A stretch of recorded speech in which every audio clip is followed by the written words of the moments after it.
Sot edhe zyrtarisht hapi portët e saj restorant Driada në fshatin Gajre. Në një sipërfaqe mbi 10.000 metra katror me një infrastrukturë të restoranteve me arkitekturë klasike.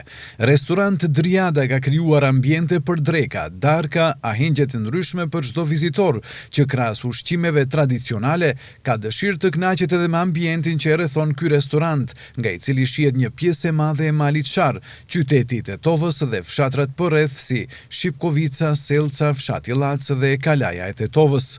Pronari i restorantit Driada thekson se disponon me një staf shumë profesionist, të cilët në çdo kohë do t'i shërbejnë mysafirët që nga dita e sotme, të cilët po arrin nga të gjitha trevat për të shijuar një kuriozitet të papar dhe një ambient të ri me plot gjelbrim, shpese kafshë të ndryshme, pishin, peshku dhe ambiente shtesë për familje me fëmijë. Restorant Driada së shpejti do të jetë një nga pikat kyçe në hartën turistike të rafshit të Pollogut.